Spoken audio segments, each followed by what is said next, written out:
Hi friends, ಹೇಗಿದ್ರೆ ಎಲ್ಲ friends. ನಾನಿವತ್ತು onion rice ಮಾಡ್ತಾಯಿದ್ದೀನಿ. ಅದಕ್ಕೋಸ್ಕರ ಒಂದು ಕುಕ್ಕರ್ಗೆ ಒಂದು 4 ಟೇಬಲ್ ಸ್ಪೂನ್ ಅಷ್ಟು ಎಣ್ಣೆ ಹಾಕ್ಕೊಂಡಿದ್ದೀನಿ.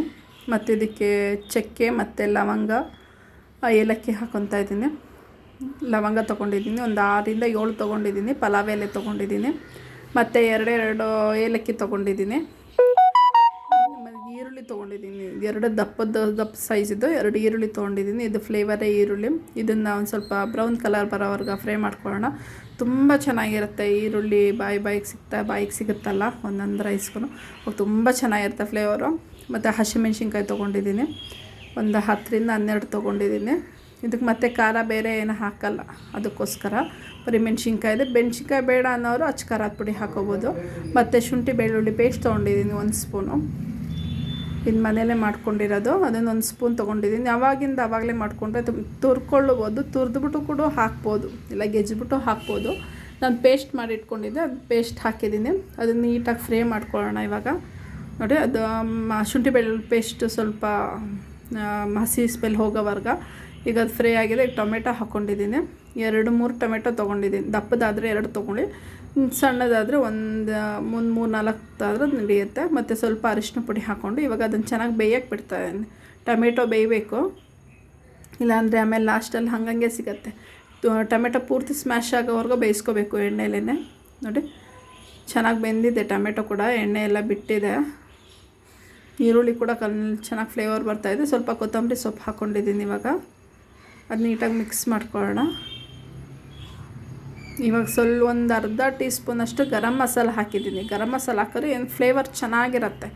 ಆನಿಯನ್ ರೈಸ್ಗೆ ಫ್ಲೇವರೇ ತುಂಬ ಚೆನ್ನಾಗಿರುತ್ತೆ ಅದ್ರ ಜೊತೆ ಗರಂ ಮಸಾಲ ಸೇರಿಕೊಂಡ್ರೆ. ಇವಾಗ ನೋಡಿ ಎಷ್ಟು ಚೆನ್ನಾಗಿ ಗಮ್ ಅಂತ ಇದೆ. ಮತ್ತು ಫ್ಲೇವರ್ ಕಲರ್ ಕೂಡ ಈರುಳ್ಳಿಗೆಲ್ಲ ಖಾರ ಎಲ್ಲ ಹಿಡ್ದಿರುತ್ತಲ್ಲ, ತುಂಬ ಚೆನ್ನಾಗಿರುತ್ತೆ ಟೇಸ್ಟ್ ಅಂತೂ. ನೋಡಿ, ಇವಾಗ ಇದಕ್ಕೆ ನೀರು ಹಾಕ್ಕೊಳ್ಳೋಣ. ಇವಾಗ ನಾನು 1.5 ಗ್ಲಾಸ್ ಅಕ್ಕಿ ತೊಗೊಂಡು 3 ಗ್ಲಾಸ್ ನೀರು ಹಾಕ್ತಾಯಿದ್ದೀನಿ. ಮೆಜರ್ಮೆಂಟ್ ಅದು ಕರೆಕ್ಟಾಗಿರುತ್ತೆ. ಅನ್ನ ಉಡಿಯಾಗಿ ಬರುತ್ತೆ, ತುಂಬ ಚೆನ್ನಾಗೂ ಇರುತ್ತೆ. ಮತ್ತು ಮುದ್ದೆ ಕೂಡ ಆಗೋಲ್ಲ.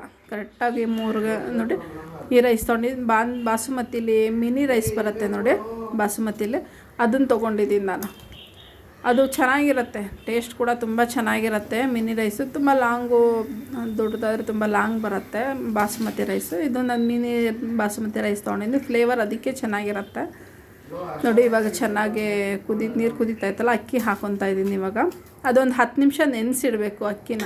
ಹಂಗೆ ಡೈರೆಕ್ಟಾಗೆ ತೊಳೆದು ಹಾಕಬಾರ್ದು. ಒಂದು 10 ನಿಮಿಷ ನೆನೆಸಿಟ್ರೆ ಅದು ಚೆನ್ನಾಗಿ ಬೆಂದಿರುತ್ತೆ, ಸಖತ್ತು ಸಾಫ್ಟಾಗಿರುತ್ತೆ. ಹಂಗೆ ನೆನೆಸ್ತಾನೆ ಹಾಕ್ತು ಅಂದರೆ ಅದೊಂಥರ ಬಾಯಿಗೆ ಸಿಗುತ್ತೆ, ಅಕ್ಕಿ ಥರ ಇರುತ್ತೆ. ಬೆಂದಿರುತ್ತೆ ಆದರೂ ಕೂಡ ಅಕ್ಕಿ ಥರ ಇರುತ್ತೆ. ಅದಕ್ಕೋಸ್ಕರ ಬಾಸುಮತಿ ರೈಸ್ನ ಏನೇ ಮಾಡೋದಿದ್ರು ಒಂದು 10 ನಿಮಿಷ ನೆನೆಸ್ಬಿಟ್ಟು ಆಮೇಲೆ ಅದು ನೀರಿಗೆ ಹಾಕೋದು ಬೆಸ್ಟು. ನೋಡಿ, ಇವಾಗ ರೆಡಿಯಾಗಿದೆ. ನಾನು 2 ವಿಶಿಲ್ ಕೂಗಿಸ್ಕೊಂಡಿದ್ದೆ.